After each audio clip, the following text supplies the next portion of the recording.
I'm here to change the game up, I'm here to shuffle up the deck.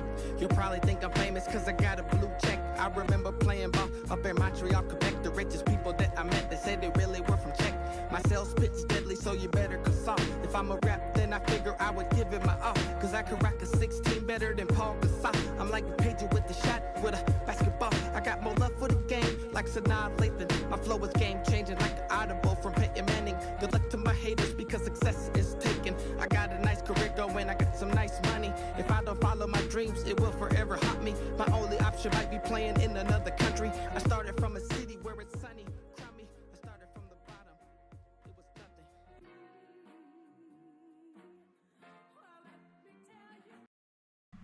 All right, and we're live. We're here.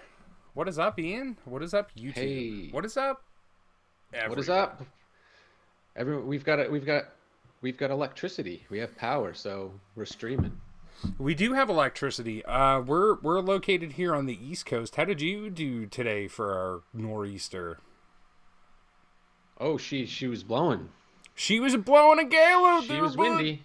She was blowing a gale. Yeah, it was. It was really terrible on the East Coast, and I actually think that goes down into the U.S. Like Maine and New York got slammed, and everybody got slammed. Yep. So we were wondering. You know, you can never wonder. Around you here, gotta around wonder. these parts, the power goes out easy. Power does go out easy. I'm happy to be sitting in my warm basement enjoying the miracle of electricity. Hi there.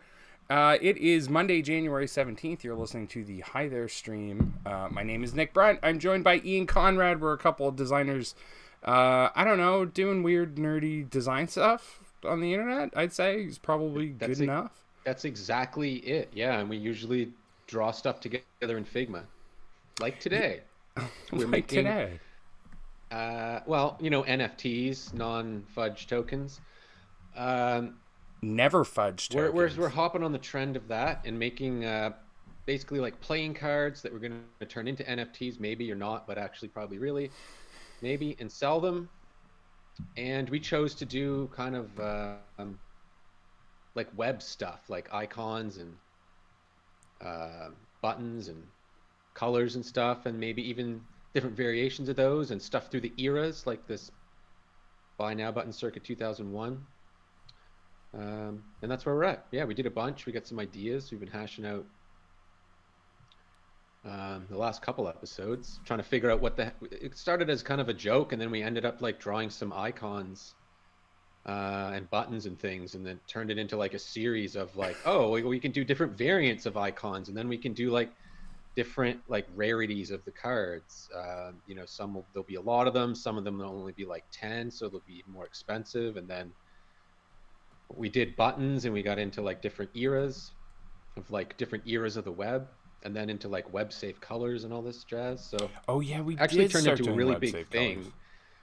that it was kind of fun, just like talking about different web elements and things that used to be things that aren't really anymore, like web safe colors and rounded gradient buttons. You're right, this did start as a joke, just sort of riffing on how terrible NFTs were, and like, hey, maybe that's something we can draw in Figma. And then we ended up having a lot of fun with this, just looking at these types of things. We both worked in the web industry for a while, so looking at these types of things like different buttons and elements and browser elements and web safe colors and all that stuff from Web 2.0 feels really appropriate as corporate America shoves Web 3.0 down our throats. Like, let us remember Web 2.0. So yeah, you're right, we've been having a lot of fun with this, and I think too it's maybe a good exercise to do like not a design system, but where we left off last time was we were actually looking at these cards as an element, Ian, in the upper right there. Oh yeah, we were trying to figure out how to make a component out of these, and let's make it. Actually, I think we did to a certain degree, or I was making. Oh yeah. What were the stars? Okay, I've got elements across these, and we got the stars were for like the rarity level, I think. Okay. Yeah. I forgot we got that. We're so into it, I forget everything that we talked about for 90 minutes last week. Yeah, so NFTs, new fungible tech. I think we should do a different acronym every time. They're basically, what are they? They're JPEGs. The NFT technology is centered around digital ownership and being able to prove essentially that you're the one who owns the JPEG. By having ownership of the data, which is the source of that image on the blockchain somewhere. So it's a collector's item. That's why people buy and collect these things. I mean, devoid of any other information about NFTs, like how they destroy the environment, or they're a big Ponzi scheme, or they're a real mess, there's a case there for the idea that digital ownership isn't going away. I don't think. No, and it's, it's interesting, and like I'm trying to just think of how to not. You can shit on them. They're terrible.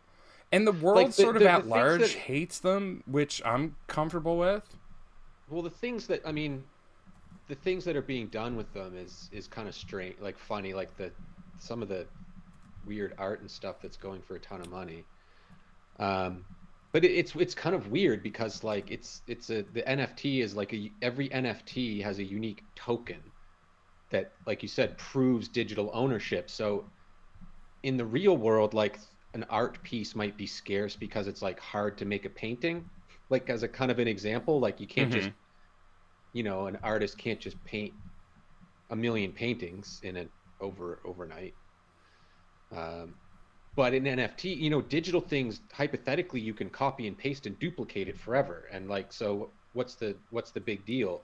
Attaching it to an NFT or attaching an NFT to it, I don't know what direction that goes, but yeah, means it becomes a unique thing, and you can literally say, no, there's only one of these.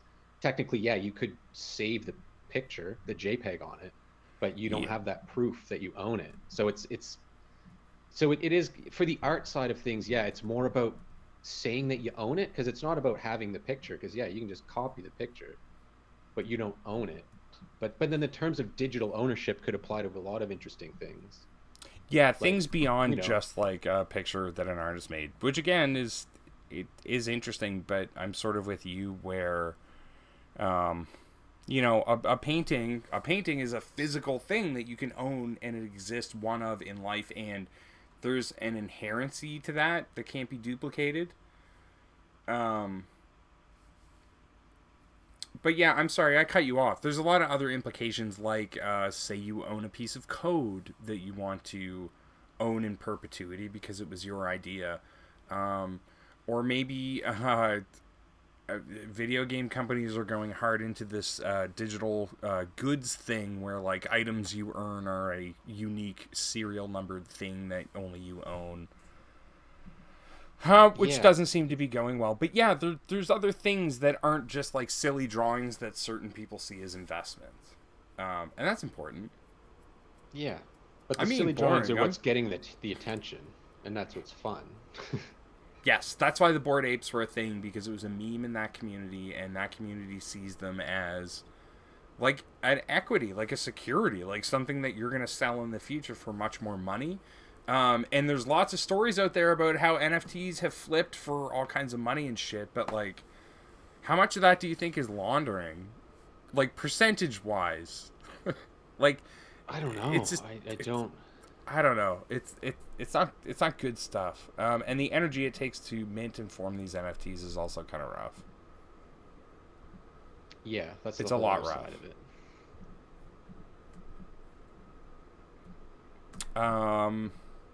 Yeah, those are NFTs. Never. I've heard of people setting up like power plants, like their own private power plants, in some way or another to power their things. I didn't verify this. I didn't verify this beyond reading a tweet and then like going, "That's the truth," and ingraining it in my mind forever. But apparently, mining Bitcoin in New York, probably state in New York, has gotten to the point that energy consumption has gone way up, which means everybody's bills have gone way up, which means there are vulnerable parts of the population that can no longer afford their power bill. Now, whose fault that is, I don't personally, I don't think it's not the miners' fault. Like, they're taking advantage of a system, but like the government should be there So because figure so much that out. power is getting used, they had to increase the rates, the cost of electricity. Yeah, electricity use skyrocketed. As a result, they raised the rates, and there's people right now that can't afford their power bill because of that.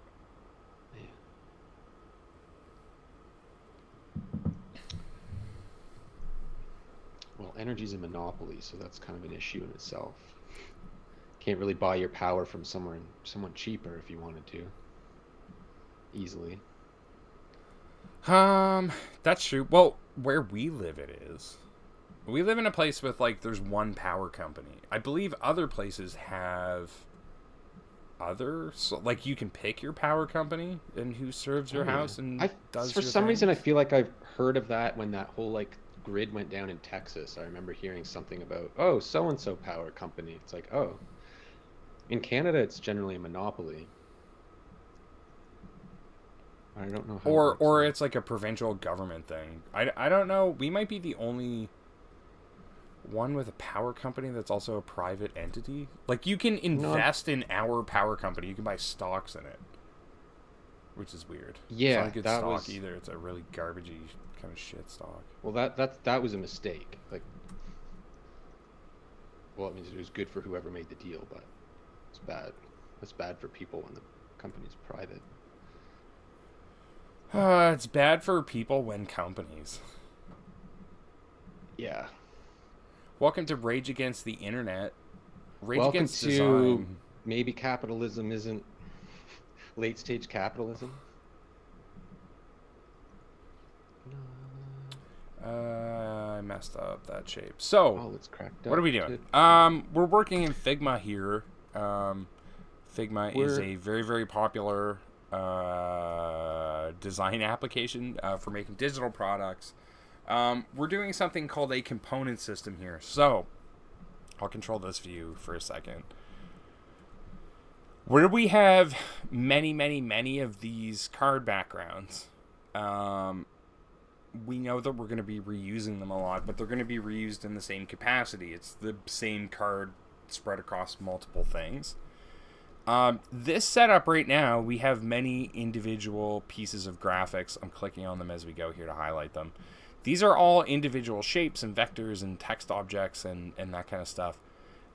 These are all different discrete objects. So, say that the art department suddenly decided that they didn't want this gray stroke on the box anymore.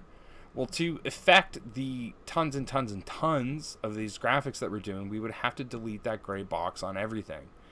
What building a design system allows us to do, this is maybe scratching the very, very, very tip of the surface of what a design system is. What a design system allows us to do is build the pieces of these cards as components, and when we need to update all of the cards, we just update them in one place. That's really cool. It lends itself well to development later because it sort of forces you to design in a way that's concise. And that's what we're doing here today. So we were like, okay, we're going to do this web token card idea. We're going to make 1 million of these drawings. Let's get the card sorted out first and what that says.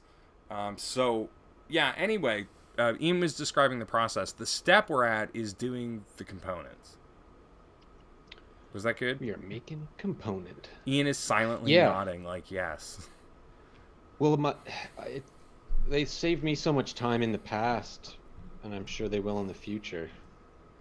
In that when I'm making, like, especially working on, like, a product that's not like a web page, but, like, might be like a settings screen for something, you know what I mean? Mm-hmm. And so you make, like, 10 different prototypes with something, with that design, and then like you said, something changes about it fundamentally, like maybe the nav change, like we read in that meantime we've changed like something in the nav, and then that just lets you change it in one spot and have it get pushed into all the other spots, which is really conducive too to like copy and pasted really often, especially like in product design when you have like one screen that can have so many different states. Yeah. It's like the same thing used over and over again. So instead of like copying and pasting it, you can just kind of have like what we've got here with the um, these rarity stars, these rarity tiers. That card base is a component too. Like if I delete that, that will disappear on the rest of the items as well. Which is really cool. And that's conducive to the way that digital products are developed too, right? Like the code. People reuse CSS. Yeah, all the CSS classes and stuff. I don't even know if you use CSS anymore. Those get reused. You don't write a new CSS class every time you style a page. You use one you already have. And that's why it's called cascading style sheets, because they layers. That's a whole different can of worms. But yeah, good development, as far as I know, I'm not a developer, is about creating efficiencies and like simple, elegant code that runs well on a multitude of different devices. And you need to design for that, and designing in a component-based system, I find, really helps anyway. It stops you from making like 50 design templates to show a client and your button is slightly different on each page, or the client hates the button. I'm coming from an art direction standpoint. The client hates the button and you got to change it. We're going to change it once and it's going to affect the rest of the design, and it's published to a link that the dev team is up to date on, and all that good stuff. So yeah, components rule. And we're working on our card component. So we just have to work on this one. Yeah. And I mean, there could be more than you could get to the point where there's like variants on variants, but we're not there yet. We don't. We only have this one, which is good. The fun part though is the image thing, which I forget how to do, but you can do it in a way that kind of like makes it easy to swap the images on them out, and like and constrains them properly.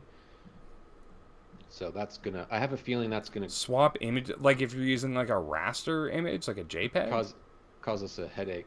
Well, it's like once we have this component, how do we, the text is easy to override on each instance of it, but how do you override the picture on each one?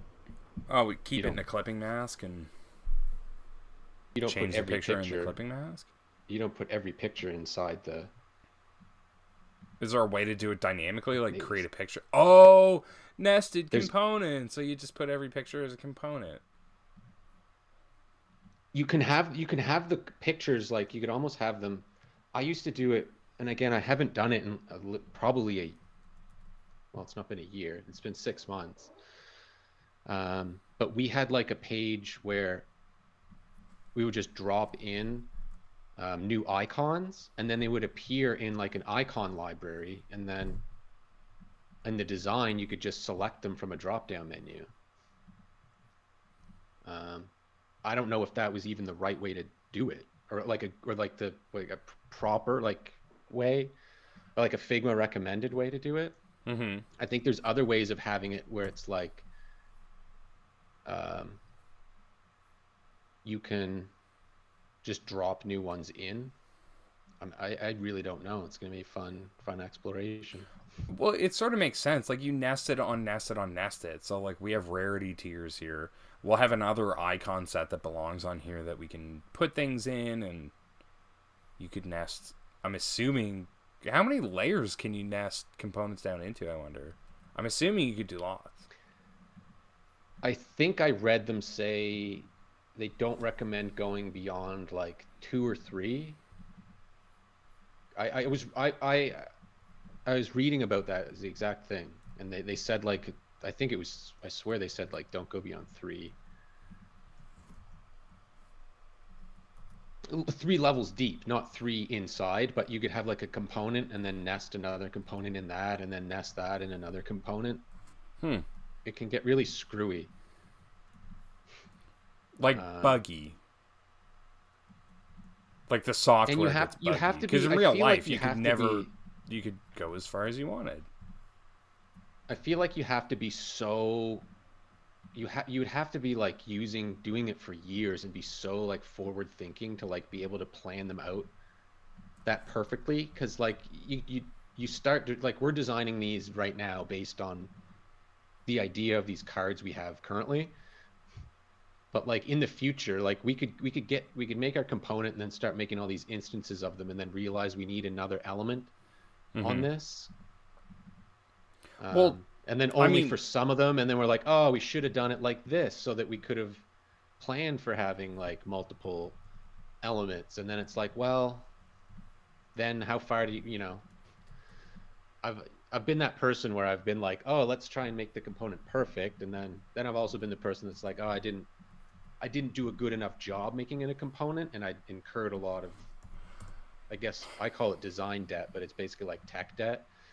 Because then when you get far enough that you didn't make your stuff into good components, and then you have to change stuff, and because you didn't do it well, the changes don't cascade, and you're like, shit, I'm kind of screwed.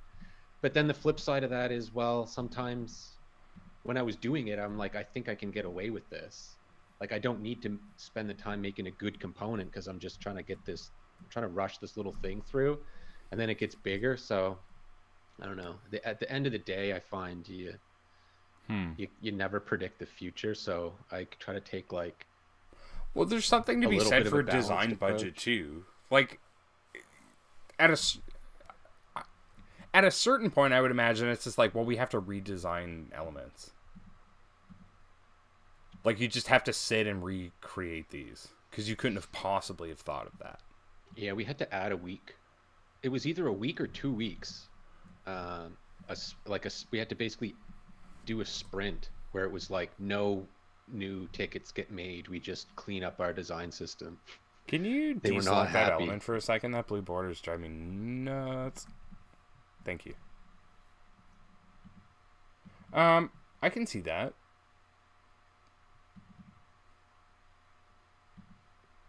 Go get the work done. I think too, like a lot of companies now that are hiring UX people are in a position where they've like incurred a tremendous amount of tech debt. It's not like you did a fairly good job and now you're coming back to work on it.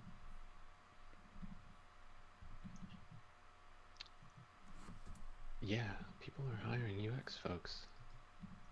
Well, you know what I mean? Like you come into a site that's like very old and they're hiring their first UX person because UX is new um and now they need things changed. Like there's probably a huge lift there, but if you've designed a site in a modern sense, to come back and like add a component or modify them is not going to be as hellish, I guess is what I mean.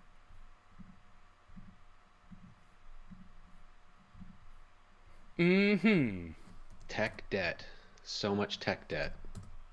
Or It's design debt, unavoidable. or like just like work that needs to be done. Like just take 2 weeks. Hey Junior, take 2 weeks and go make this all of it.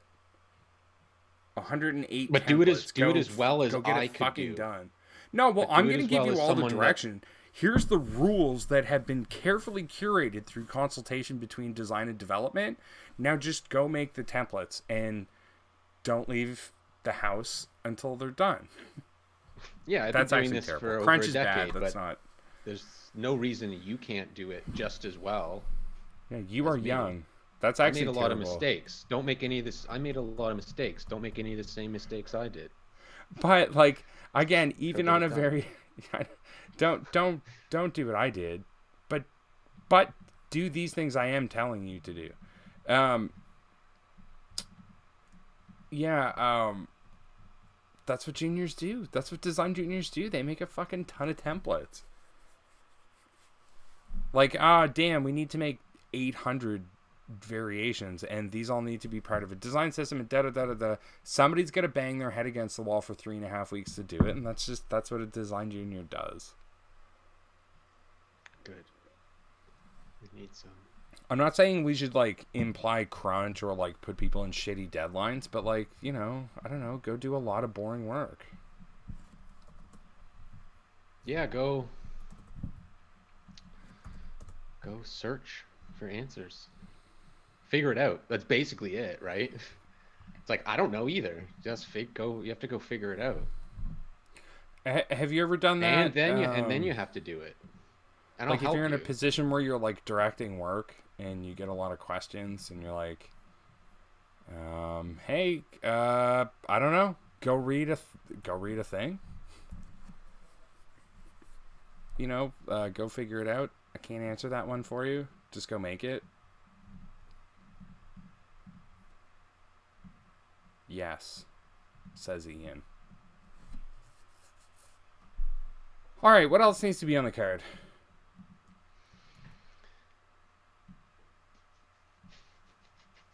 I think just the icon. I mean, We the have beauty is rarity we can tiers. change What it. other elements are inherent to an NFT? Let's start there.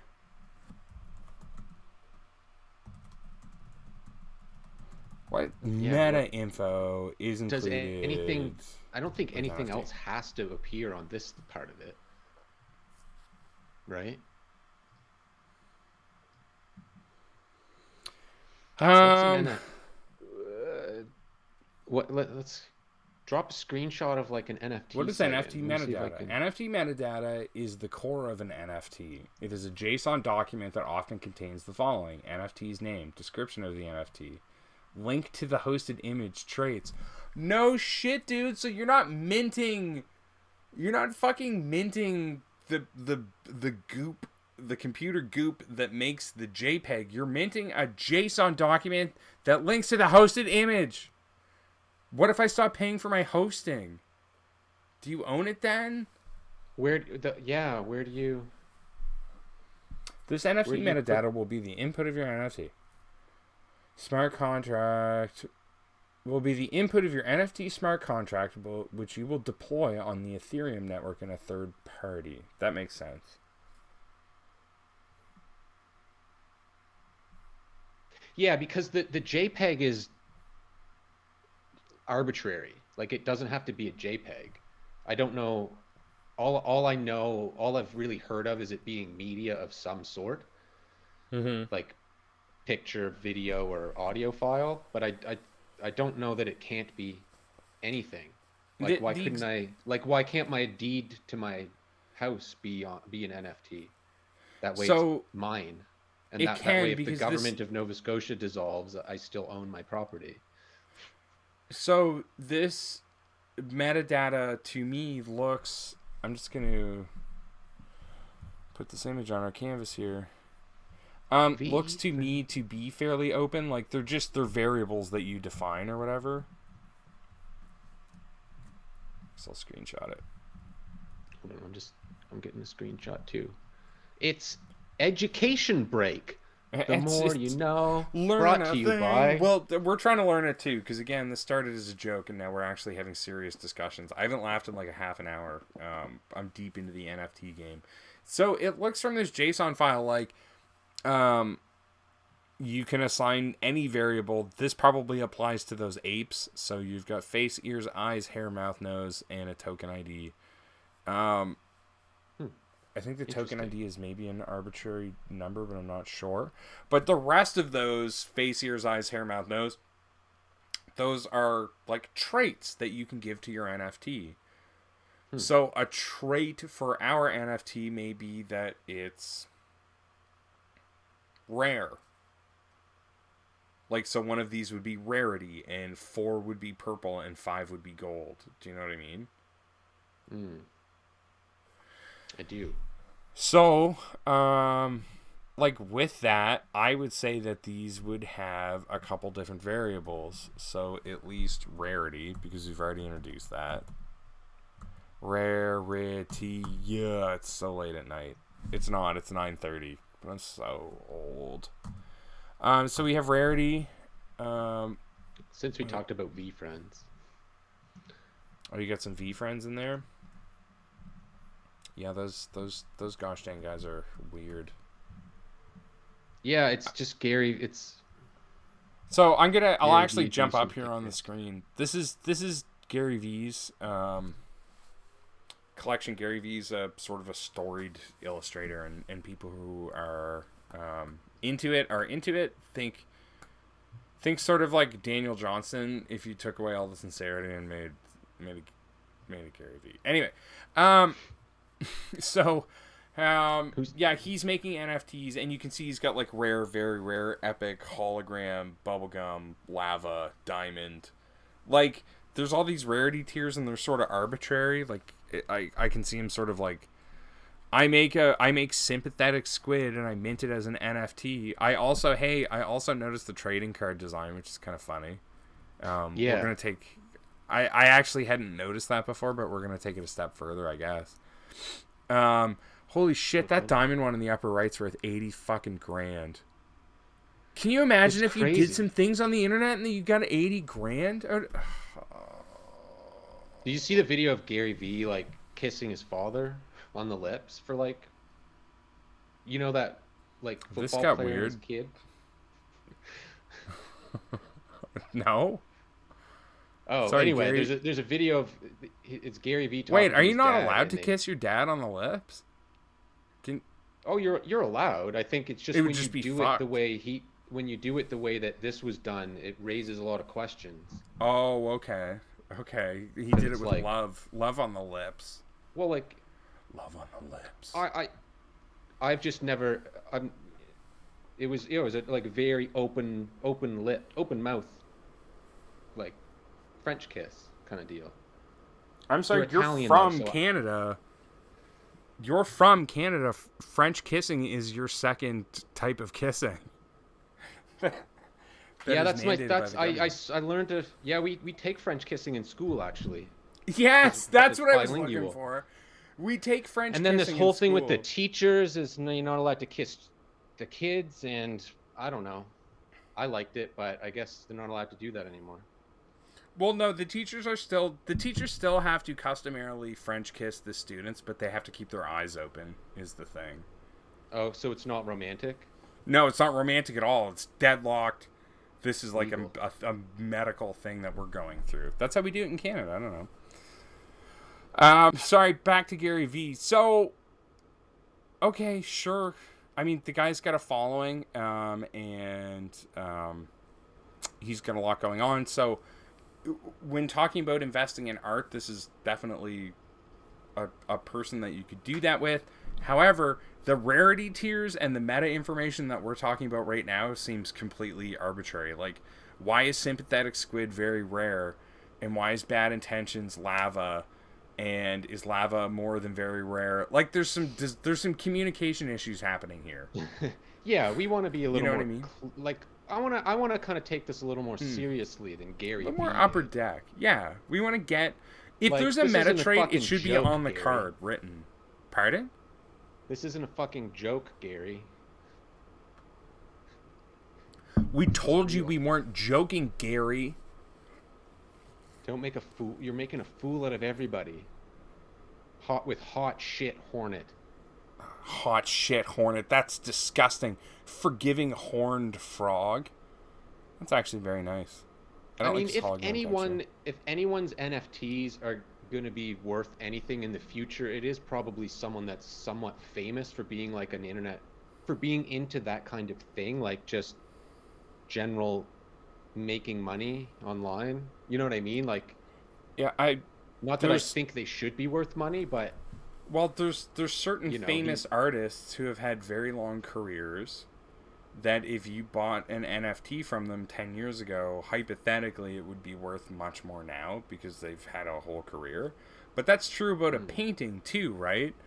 Like, you go down to a local gallery and you buy $1,000 painting from some dirty kid, like, what you're buying is the belief that their work is so good. Well, no, I personally enjoy the work and I want to see it in my home.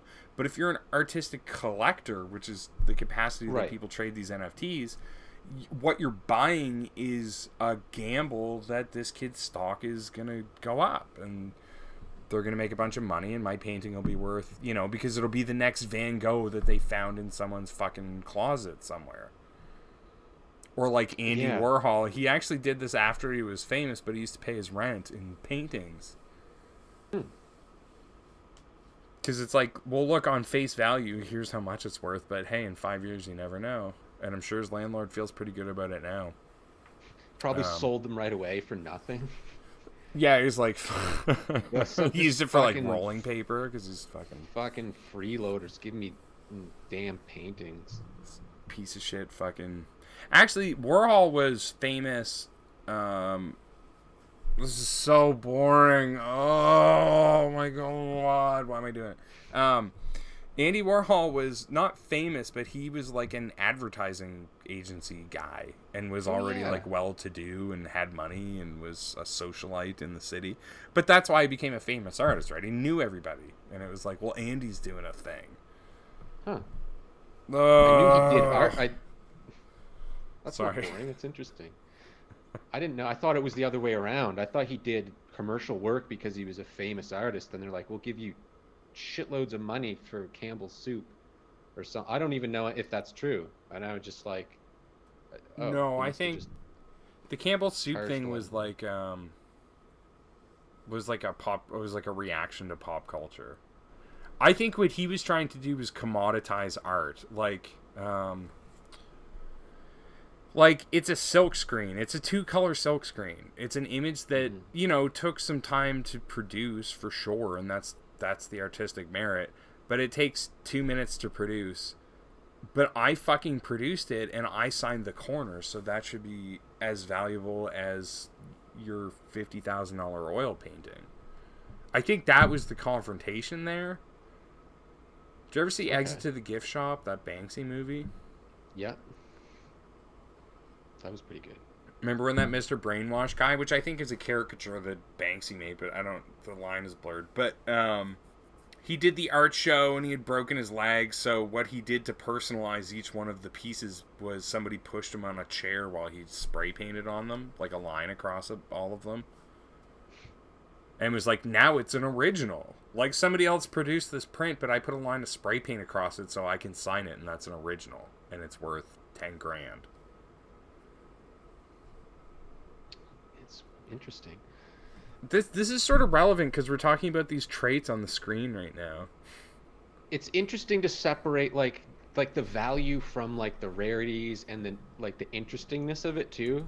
I think it's easy to me. It's harder to get interested in the NFTs the same way as art because I just don't have the same connection to it. Like art is neat to own, you know what I mean? Like I have some paintings, I have a couple of yours, and it's like cool to have them on the wall. I've never thought about like any art that I have. I guess I've never spent a lot of money on art, but I've never thought about it as like someday this will be worth more in the future. But I'm not that kind of collector. I just thought like, oh neat, I've got some paintings on my wall that are cool to have. Well, again, I find it harder to get that. I find it, just for me personally, it's harder to get that out of an NFT because I guess it just sits. Where does it, like I can't look at it. I don't know. It just feels different. So yeah, it does feel more like it's all this like people are doing it for like investment purposes. Yeah, right now, well, it's like the Bored Ape thing. The Bored Apes got drawn for NFTs.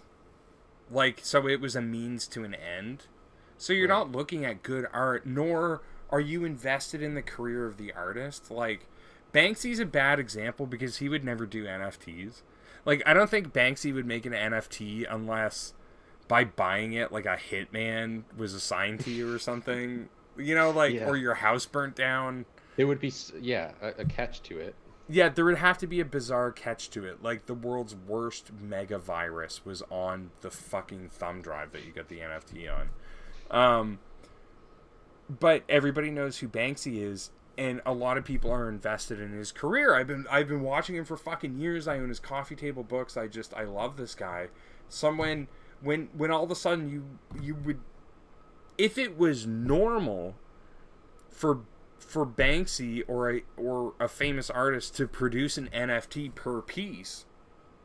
So I made a piece, I submitted to a gallery. There's also an NFT. There's a market for that because it's being created on the merit of the art. It's not being created so it can be an NFT, which is what we're doing right now. Being the kind of assholes about it, I guess. That's my view on it. We need a GIF to put on the screen that's like, Nick is sounding off. Nick's on a tangent. And it's like an exhausted clock. It's like, I'm trying to figure. I think So I'm piecing stuff together in my brain Yeah. about like what that I'm looking at this metadata, and if you there's one page I have to take a screenshot, I guess. If you go to Gary V's own collection of NFTs, it displays them in a certain way. So I'm wondering if like the metadata, if you want to display them on a website, if the metadata can get used, because it looks like that's what's Um. going on here. Well, so I don't know what platform this is. I'm sure the blockchain is like OpenSea or something. But this guy has made I've got this on the screen right now. I mean, this guy's made enough money where, yeah, he can pull that because it's a JSON file, right? A Yeah, JSON this file, is for just people hit. who don't Yeah. know, in the world of websites, is a really, I guess, readable, transmissible data type that allows you to pass variables between web apps and inter-site this and that. It's a .json file. So if you can read a JSON file, then you can display it on a website. Like, no problem. So that must be what's going on here. It's kind of interesting. I would think he probably made his own marketplace, realistically. I mean, how much would that cost? Woke Walrus, Woke Walrus, Wise Wasp, Witty YOLO Weasel. Yak. Okay, without thinking or looking at anything else, do like a rhyming animals. That's a Gary V thing. Uh, Excellent Elephant. Oh, I, I, I like I, that. He's got I thought of shiny the teeth animal or something. first, and I'm like, what's an E? Excellent elephant. Um, terrible tiger. I like that one.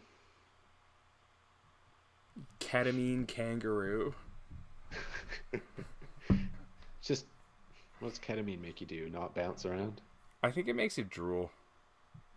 There's a befuddled burglar. It's like a guy with no legs. Oh. I wouldn't say he's befuddled. If he doesn't have legs and he's trying to burgle a house, he knows what his problem is. Yeah, he's fucked. He's more than He's befuddled. He's fucked. you're not, you're not He's straight. befuddled at all. You're in trouble. He's straight fucked. All right. Content Condor. Okay, so, I mean, this is neat. It is actually pretty Anyway. cool. His artwork has more merit than this. Like, I know that these look like kids' drawings, but they look like kids' drawings for an important reason in the art community. He's like a cool dude, and this is below that, and it cheapens everything. But anyway, let's get back to our. Is he a cool dude in the art community? I didn't know that. As far as I know, isn't he? I didn't know he's ever done art, but I don't follow him. He does motivational speeches. Is all I know him for. I didn't know he ever did anything with art. Oh, this dickhead. Who are you thinking of? He's the guy he's the guy that says the best thing you can do to motivate yourself is visualize the first thing I do when I wake up in the morning is I sit down and I visualize my family getting shot in the head, and I think about it for 5 minutes, and then after that's done, Hold on. I'm grateful that that's not true. So it's like that's what you need to be doing. You need to like literally visualize your whole family getting shot in the head every Hold day. on. This is fucking crazy. Yeah, yeah. that's this No, guy. I'm confusing this guy with somebody in the skate art community, and this is really Oh. wild. Oh no, this guy like he's the reason these all look shitty is because he's like I can just draw some shitty cartoons and put a dumb photo of myself up and make several $1,000,000. He's like I'm so famous that I can Damn. just It did work though. It did work though, didn't it? it did, yeah. It's just definitely a grift. Like he's joking. In 2017. Okay, well that actually Not- gives it a little more artistic merit. Artistic merit points going back up. This guy is probably an abuser. I don't know for sure, but just based on his whole steez, I'm gonna go ahead and assume that. He was a participant of Planet of the Apes, a reality television series with will.i.am and Gwyneth Paltrow. In the show, Vaynerchuk and the team evaluated pitches from app developers vying for investments.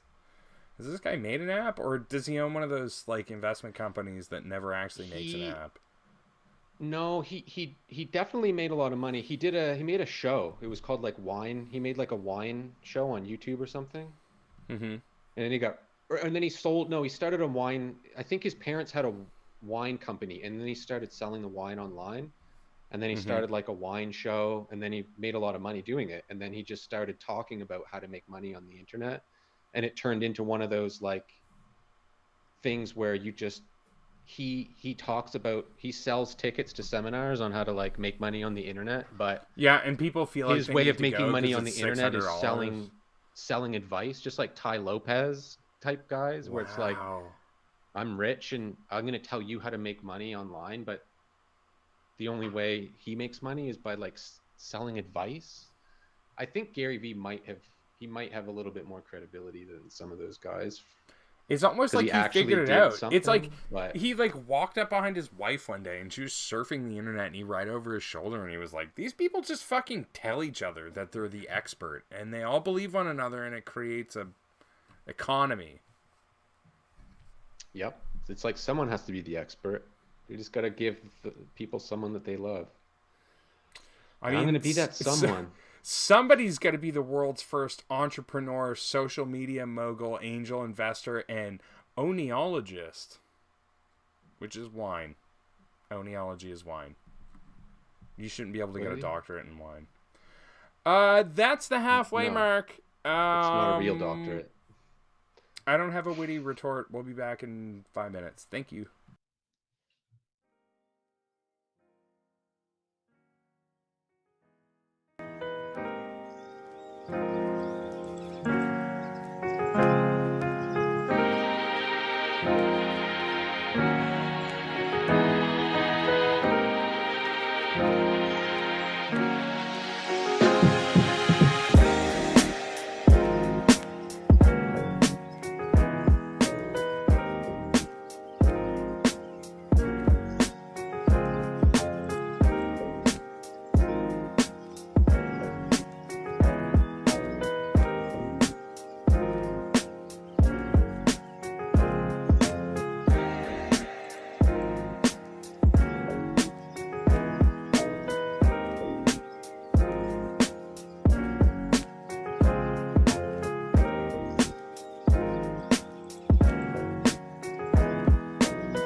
Hey. Testing. My mic levels Hello. were not working. We are back now, though. Hello. We are back. Welcome to the _1 Les Stroud stream on the internet. Ian, tell me about Les Stroud. Les Stroud is Les commonly known Survivorman, as Survivorman Stroud. Survivor Les Stroud. Wait. Yeah, he's a Survivorman. He's a I've Survivorman. been rewatching his. He did like. He's basically doing a reaction video of his own shows. But he's called, like, he's That's doing like a wicked way. director's commentary, he calls it, but he's rewatching and then he like pauses and talks a bit about it, and I'm like, that's pretty cool.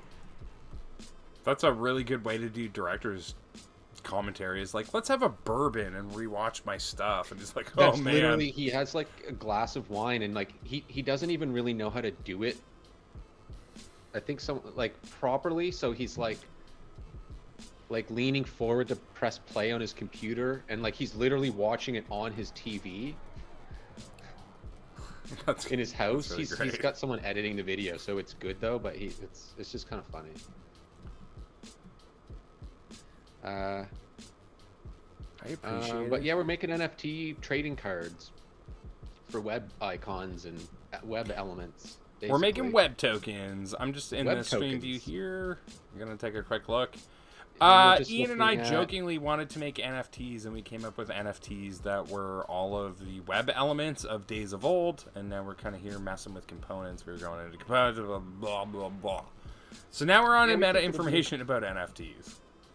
Yeah, we're looking Sorry? at the meta info, and yeah, we just kind of think it would be. We thought that it was interesting. No, it is cool Yeah, because it's so. cool. When you mint an NFT, it includes a JSON file, which is a data feed file, and you can give it any attributes. Like, we're calling it rarity because that's the accepted term, but it could be something else. Scarcity. Yep. Hold on. Yeah.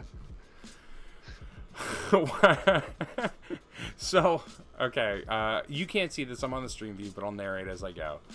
So, for the rarity tiers, we were sort of experimenting with the idea of you could buy the home icon, which has 100,000 copies made. It's worth, I don't know, $1, a cent, a buck in our future economy. You could get the uncommon version at 10,000 prints, or the rare version at 1,000, or the super rare one at 10. We only mint 10 of these, and the fact that they're gold colored gets them there. I don't know if that's the visual gimmick that we're going to go with, but that's where we're at. So, What if we take this print number and use it as a meta category, and we'll call it scarcity, which I think is hilarious given the Scarcity. Wait, is that how you spell scarcity? Scarcity. I think so, but I actually wondered the same thing myself. No, it is. It's right. Scar City. Scar. You're about to take a trip to Scar City, bub. Sounds like Bub. something like a comic book. Yeah, no, that's like a Wolverine thing. I think he called people bub. Bub was, oh yeah, you're right. I was thinking of the guy that throws the cards. Oh, that's Gambit. Gambit. He did calls like our people something Creole else. thing. He was like, Yeah. Oh, mes amis. I throw playing cards. I make things he blow did up. say Bub. What No, that was Wolverine? Wolverine said bub. Yeah, that's funny. Okay. Back then, it's like like- he also remember wore like a Knuckle yellow Sandwich? suit. No. When you were gonna punch someone, it was called a knuckle sandwich. Yeah, I do. It's Ninja like what your Turtles? grandfather called punching someone in Ninja Turtles, Scar apparently. City. Gonna send you on a trip to Scar City if you don't straighten up, buddy. Guy. That's probably gonna probably violating YouTube's terms of like violent speech. I'm threatening you. Legally, I've just threatened you, Nick. No, yeah, like a fucking Linux box in the basement of YouTube just started blinking red, and now we're demonetized. Yeah. We're like, we couldn't monetize in the first place. Like, too bad, get off YouTube. Yeah. Be well, more now like you never will. Jacksepticeye, you piece of shit. It's like, actually, no, we're garnishing your paycheck. You're getting paid less from your job now because of this. What's a token Here's ID? one. What's a token ID? What's an NFT token ID? I'm just wondering if that's like a common like meta tag that is probably required ERC 721 non-fungible token standard Ethereum.org. Is a token ID just Yes, within all our... NFTs have a Is that variable an ID called we token make ID. up? Like, we're gonna say this is token ID number 1, like our very first token.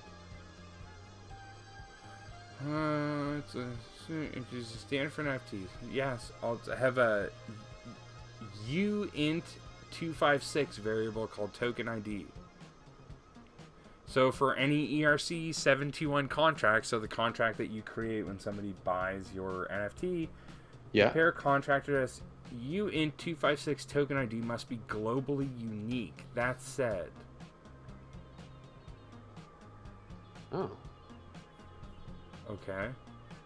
So where do you get a token That ID? said, a DApp can have a converter that uses the token ID as input and outputs an image of something cool, like zombies, weapons, skills, or amazing kitties.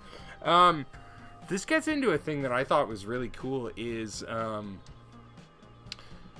there's people out there who build AI art or like procedurally generated art. Yeah. I've known of people going way the fuck back to like 2003 and 4. What up, PlayStation? That were building art by writing code. So I wrote the code for the thing. You see that a lot in the games industry now. Like people are using game engines to do art and shit like that. So what if you wrote the rules for the art, the CSS of a piece of artwork, and the token ID became the seed, like that randomly generated number that caused it to fire and do whatever your procedurally generated app does. That's really interesting. Because then all you're minting on the blockchain is a unique number that's associated with you, right? Yeah, and then something that you've also made can Yeah, so your token generate ID the art for it. looks like this. You know what I mean? But when your app that generates art gets that seed number, it uses those data pieces to create a piece of art. Then you fucking own it, but it's on a proprietary code base that the person who made it owns. So it's sort of like spinning out pieces of art, you know, on a need by need basis. That's pretty fucking interesting. Now, is that worth 5 Ethereum coin? Is that worth 15 grand? Maybe not. Maybe people will do it in the future. And for $1, you can get a completely unique piece of art by an artist. And the value transaction, like the value on both sides of that transaction is there for the parties. That seems cooler. That is cooler. It's especially, you'd say it's $1?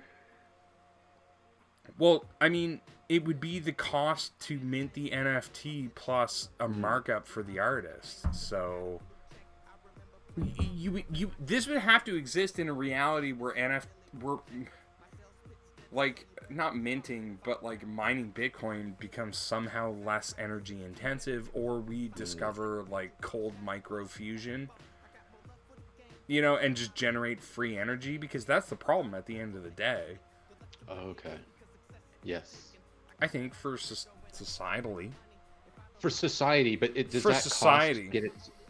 that cost get its way into the token too? Like, is that why they're expensive? Partly, is because there's like this. Because I've heard of like the gas tax and all that jazz. Does that have anything to do with anything?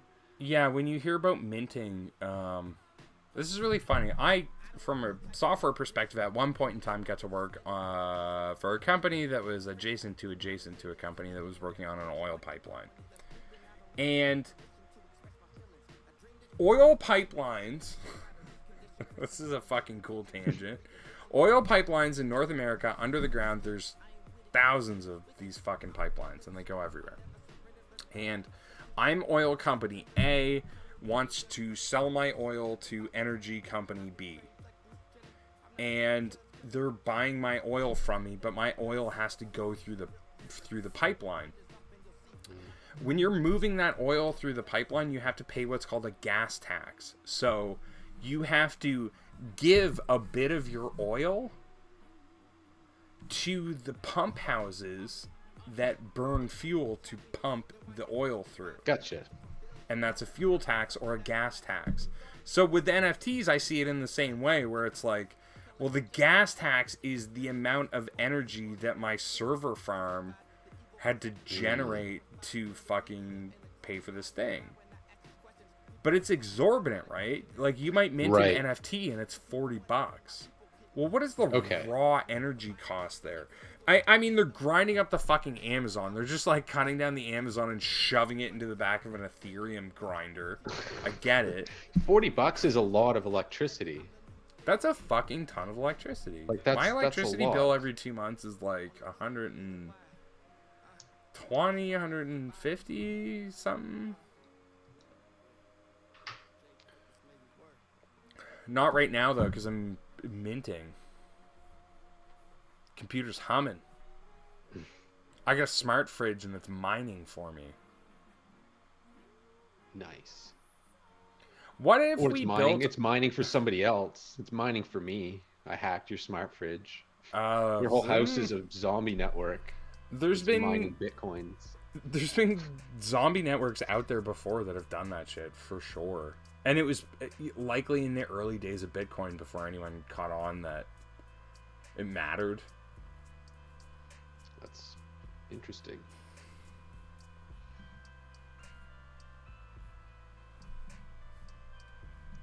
Rarity, type, scarcity, token ID. I mean, we don't have to do anything interesting or dynamic with the token ID, I don't think, right now. Whoa, hold on. What? So, this JSON file...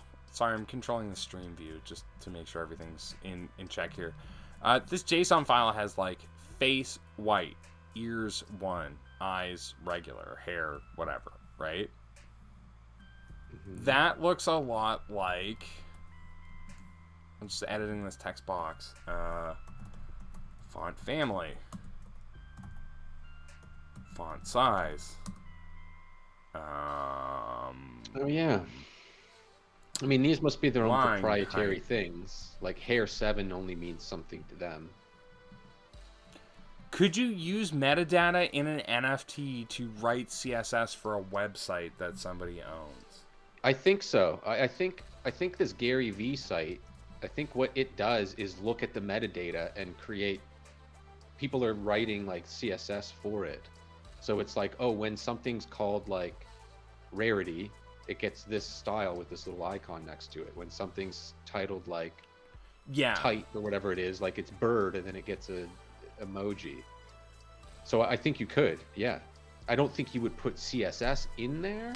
It wouldn't be CSS, but I think it would, like it would, but people could use anything you put in there to create like a gallery for it. Like you know what I mean?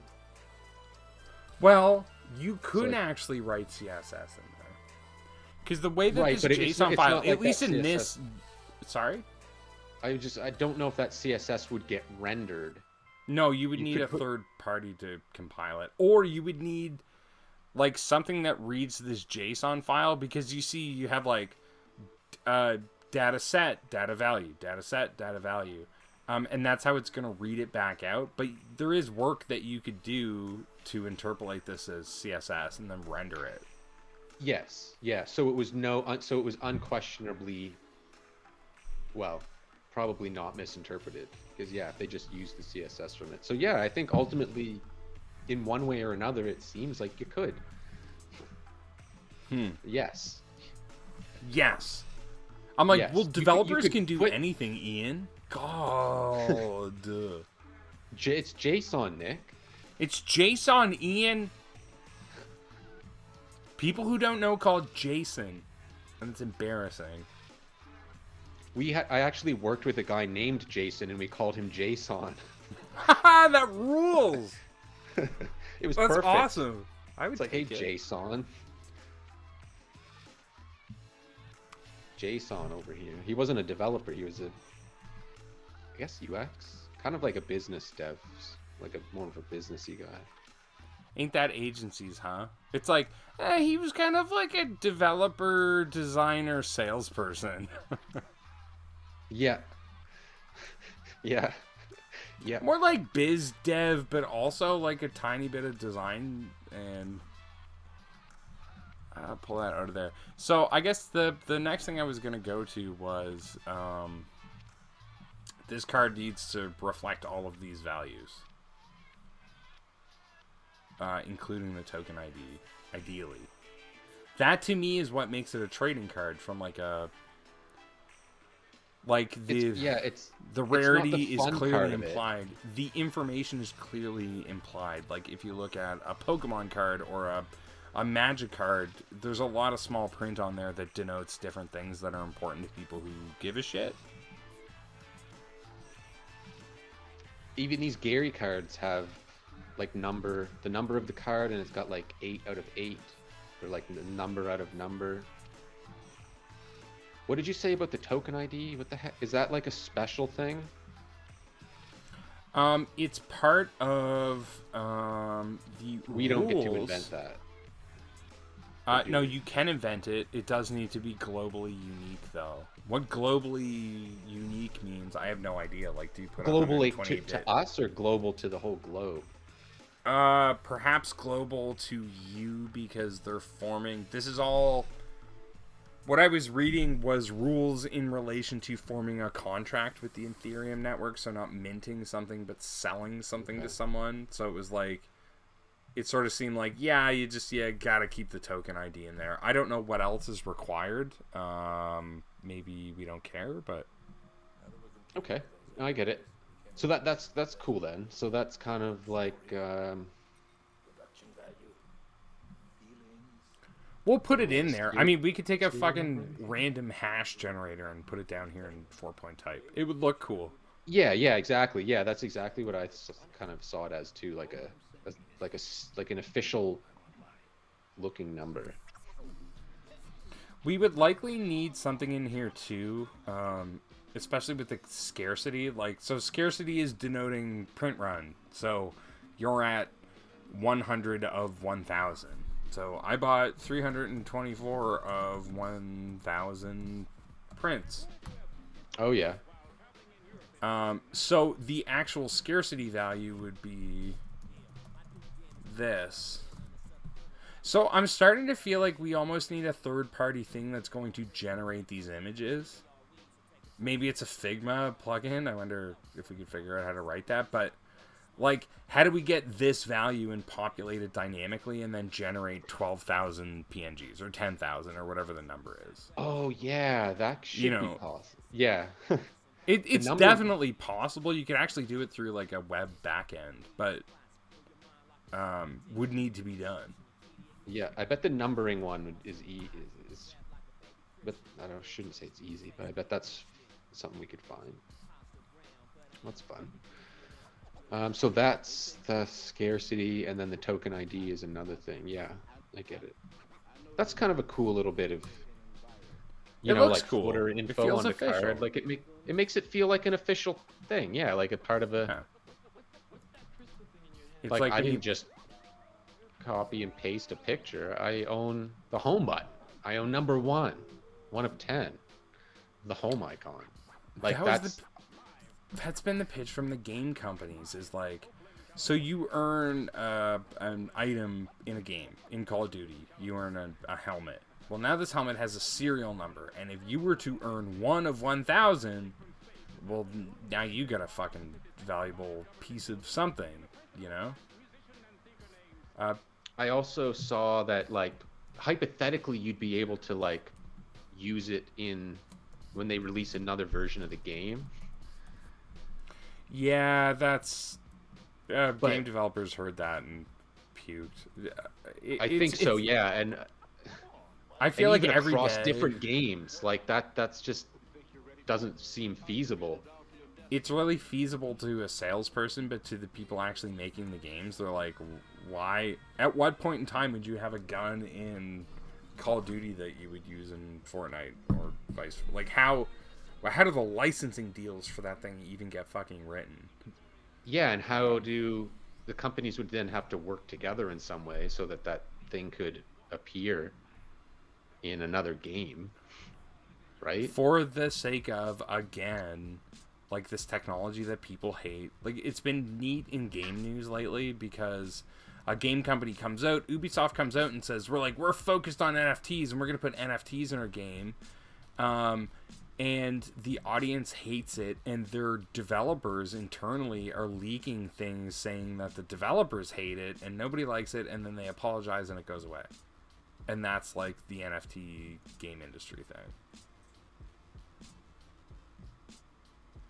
Sounds about I'm right. just going to throw that up there. Oh, I should make sure the stream view is okay.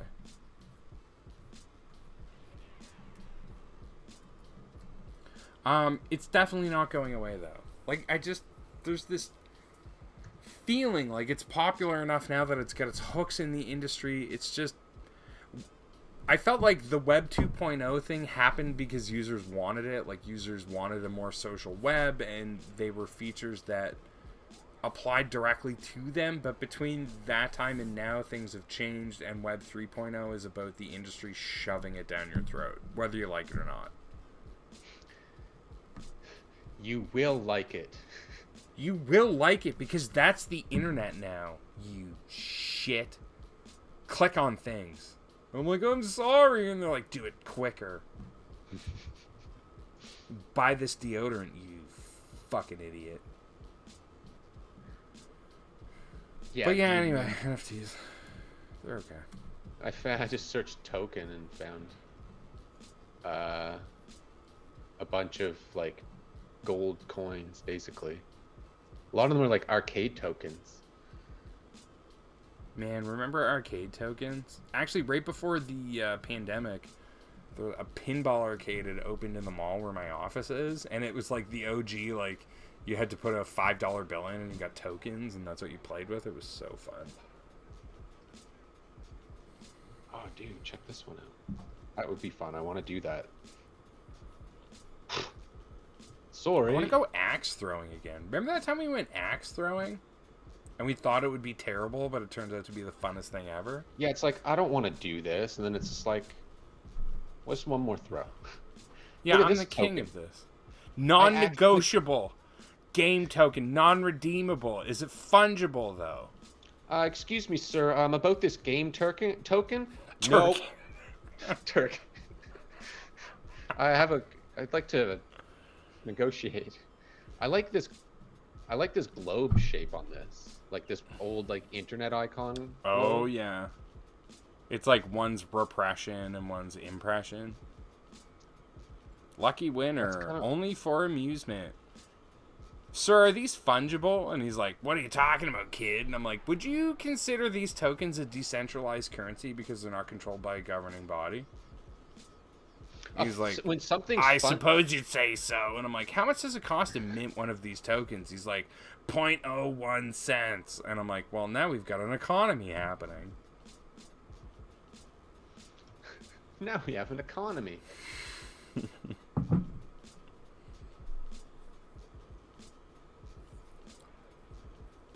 That was the whole thing with pennies, wasn't it? They used to be made of copper.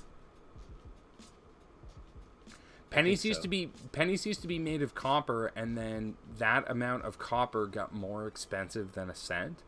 So they started making pennies out of anodized tin or something. And then Canada got rid of pennies. If anyone's not Canadian and watching. Man, I had Remember that happen pennies? actually. Yes, I do. I used cash do. for the first time in like 3 fucking years the other day. And I used cash, and the change came to like $4.98 or something, and then she hands you a 5, and I'm like, yes, I feel like I won on this no pennies deal now. Yeah. Cause Yeah, they're 100%. dumb. What's Canada? They're like, pennies aren't good anymore, and everyone goes, probably not. Alright. Whatever. Alright, whatever. Imagine. So I would almost like to. That it seemed like that happened quite a while ago. I wonder if it happened today. If everyone would just get like super divided on it and political. Yeah, like half people- of Alberta is ready to fucking secede over I the feel like penny. people would take sides on it now. That's an interesting point, maybe. I mean, we wouldn't. You and I wouldn't. Because who cares? Maybe Yeah. under hushed tones. We're ripping drunk. Well, it's like it. Why spend 3 cents to make 1 cent? Like I think even now though it was like. Even in modern days, it would still cost more to make a penny than it is worth. So that's kind of dumb. Yeah, we that is pretty fucking dumb. That must Like, have you been can't- that must have been a debacle, huh? On the Hill. They're like, guys, this is It's like, what are we doing? what are we doing? Doing here? I We tell also you got who's- rid of $2 bills. We got rid of one. I remember. We got rid of $1 bills too. $1, $2. We kind of had some forward-thinking banking practices. I have a sister who lives in the U.S., and we had like tap cards way before them. Like they came to visit, and it was like, this is so fucking what? You just tap the thing? Yeah, and I'm taps. like, yeah, you just tap your card. Last time I And was that in was the like a States, tap bizarre still new wasn't. thing. Yeah. But I hear Apple Pay got big. What's that? Apple Pay got big. Like Apple Pay got standardized to the point that is tap for them now. Well, that tap it's the same technology, so people can't use Apple Pay in the States if you can't use tap. I made a joke one day. I made a developer's joke. I was talking to a developer that you and I both know and worked with and has very long hair. And I know you know who I mean. And I was talking about the compatibility issues. So Canada made a COVID app. And they abandoned it, to be fair. Must have been a good one. They made a COVID app, and it was only compatible with, like, the newest phones. And my comment was, why the fuck would you ever bother making an app that's only compatible for the newest phones when the idea is that we need to cover the widest swath of populace because the majority of devices in people's hands are old devices. And we had this discussion about, like, limited and Bluetooth limitations and stuff like that. And I made the joke of, like, what if it was just an NFC chip? And then you know for sure if someone with COVID was 5 millimeters away from your device. I thought that was hilarious. It's just like ding, ding. Oh, if the NFC chip goes off, you're fucked. So near field communications works like 5 millimeters away, and it's built specifically so like things have to be touching for it to work. That's your debit card. So I just thought that was really funny. So you have to go to the grocery store and be like, "Do you mind booping my phone?" Boop. Oh, we're all gonna die. Boop. Perfect. Ian, that brings us to 11 o'clock. I don't feel like we got any NFC work done tonight, but boy, was it ever fun. Yeah, I feel like I grew a little bit as a person, and that's pretty important. As a person, yeah. I'm both more on board and more horrified by NFTs than ever. Me too. I actually learned way more than I expected to learn. This meta thing has me just humming. I'm like, because meta information is hooks for programmable items, right? Like, whatever you're programming can eat that JSON feed that you're providing to Ethereum, which means that there's a Lambda function somewhere on an S3 server that can interpolate that token ID and spit out advice. I like how what if we do the first design advice to NFTs? Sorry? I like how we can tie design to it, at least, like with this classes and the styling of it and stuff. You could do I guess this is a design show, but I actually find it really, I can't help myself about just like once you started talking about like JSON, and I can't help myself about being curious of like how things work underneath. So I feel like this was inevitable at some point for me anyway. Yeah, it's like we just not like we understand how they work completely, but well, you don't. I'm not trying to say like I'm an expert. I have no idea. I actually know now. I'm even more confused. But yeah, we're front end people. For anyone who doesn't know, we're front end people. The back end. The back end. Yeah, I go. We've gone as far back as WordPress. That's as back end as I go. WordPress is good again, I hear. Oh, cool. I mean, I wouldn't trust myself to customize a WordPress theme. No, not anymore. Now. Do you remember do you remember the loop? It's not even the loop anymore. And that back-end editor on WordPress looks a lot more like Squarespace than... Like, if you do WordPress right, you're building pages Squarespace style. Oh, good. Nice. That makes sense. Figures they'd get there. But yeah. That was the Hi There stream. Thank you so much for joining us. Tune in next time for more non-fungible fun. Non-fungible fun. Don't forget to like and subscribe. Check us out on Twitter at Hi There Tweets. That's it. You know what we say at the Hi There Show. The internet sucks. Good night.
Bye.